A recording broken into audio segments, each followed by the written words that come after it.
எதிராளுடைய பார்வையில் நீங்க எப்படி இருக்கீங்க? காண்டாமிருகம். காண்டாமிருகம் என்ன செய்யும் தெரியுங்களா?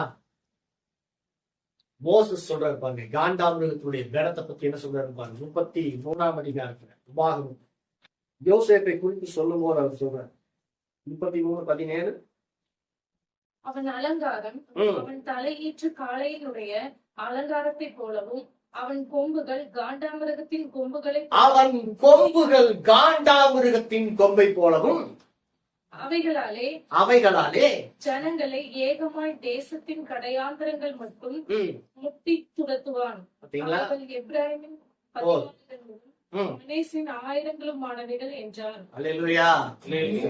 அப்ப காண்டாமிருகத்தின் கொம்பு விசேஷமான, கர்த்தரால் ஆசீர்வதிக்கப்பட்டவன் சத்துருவின் பார்வையில் எப்படி இருக்கான்னா காண்டாமிருகத்தின் கொம்பை போல இருக்கு. அவன் பெரிய காண்டாமிருகம். அந்த காண்டாமிருகத்துக்கு முன்னாடி யாருமே நிக்க முடியாது. யோபு புஸ்தகத்துல 39ஆம் அதிகாரத்துல 9வது வசனத்துல கர்த்தர் சொல்றாரு பாருங்க, காண்டாமிருகம் உன்னிடத்தில் சேவிக்க சம்மதிக்குமோ?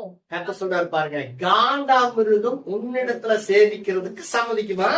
அது உன் முன்னணிக்கு முன்பாக இரா தங்குமோ? உன்னுடைய முன்னணியில வந்து அது ராத்தங்குமா? படைச்சாலைகளை உள்ள நீ காண்டாமிருகத்தை கயிறு போட்டு ஏரிவில் பூட்டுவாயோ? காண்டாமிருகம் பயங்கரமான பலம் கொண்டது.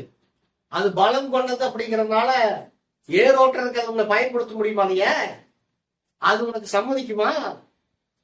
அதை நீ பணிய பண்ணிருவியா? அதை புடிச்சு கட்டி உன் வீட்டுல வச்சுக்க முடியுமா? உன்னால முடியவே முடியாது.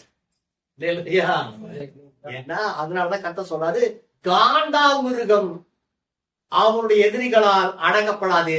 காண்டாமிருகம் தான் அவனுடைய எதிரிகளை அடங்கி சிங்கமே நிக்க முடியாது. அதனாலதான் தாவீது 92:10 என் கொம்பை காண்டாமிருகத்தின் கொம்பை போல உயர்த்து, நான் புது எண்ணெயால் அபிஷேகம் பண்ணப்படும். என் கொம்பை காண்டாமிருகத்தின் கொம்பை போல உயர்த்துவேன். ஏன்னா காண்டாமிருகத்தினுடைய கொம்பு விசேஷமான, அந்த கொம்பு பலத்துக்கு அடையாளமானது, அந்த கொம்பு வெற்றிக்கு அடையாளமானது. அந்த கொம்பு தான் எல்லா எதிரிகளையும் முட்டி தள்ளக்கூடியது. தேசத்தின் கடையாந்தர மட்டும் முட்டி தள்ளும். அப்படின்னு என்ன, கடைசி வரைக்கும் அதை அழிக்கிற வரைக்கும் காண்டாமிருகம் விடாலும். அதனாலதான் பாலாக் பயப்படுறான், அதனாலதான் விலேயாம் பயப்படுறான்.